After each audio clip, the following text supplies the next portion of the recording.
on Monday nights in the early 80s, Reg Paffel and Francis Brabazon would come and have an evening meal with us. And on this particular night, Reg started relating his experience of meeting Barbara in this hall. And he said he was standing up the back corner over here when Barbara said, "Where's Reg?" So anyhow, they call for Reg, and Reg comes forward. And in his post-stroke broken speech, explained how Barbara looked into his eyes, and he said he'd never, ever experienced anything like it. And he said never again did it happen. It was just this moment. And the love which poured out of Barbara, it was so profound that after he told us the story, we couldn't speak. Like it was like we were there at the time. Francis eventually broke the silence by saying, "Well, that was your moment." This is just a short addition to the story I told of Reg. Several people came up to me after I told that story and said, "I forgot a very important part." And when Reg went forward to Barbara, Barbara said to the crowd, "Reg is my man." But I'd just like to say that it brought back such strong memories while we were in Munderley Hall that I started crying. I hardly ever cry. Some people do very easily, but I don't at all easily, and that's how strong the feeling was. I spent most of the 58th service crying in some way, which is, again, very unusual for me. It was not always an obvious outward crying. Sometimes it was an internal flow, but I felt all the time, with a few exceptions, like when Barbara hugged me. I didn't feel it then, of course, but one of the things I do remember, this exposure, constant exposure in front of Barbara to seeing myself, which at the age of 14 I didn't like at all.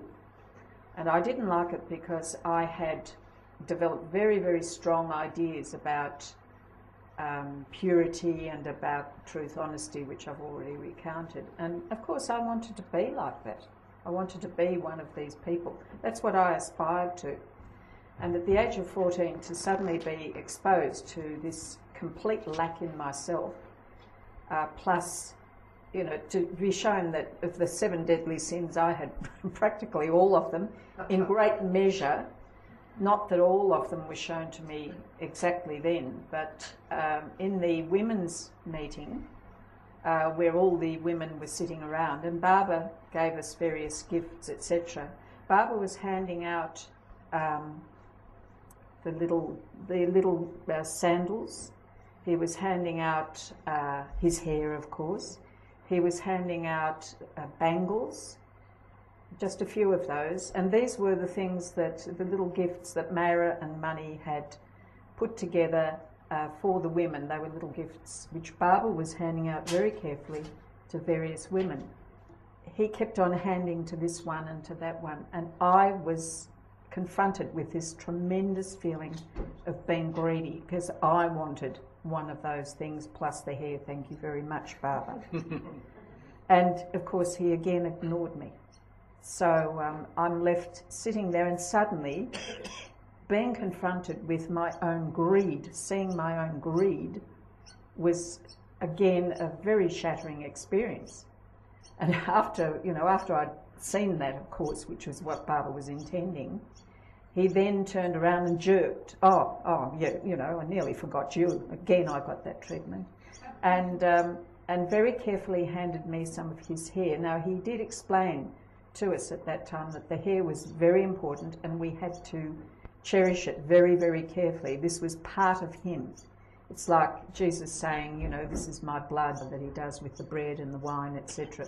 Well, Barbara's hair was literally part of his body, of course.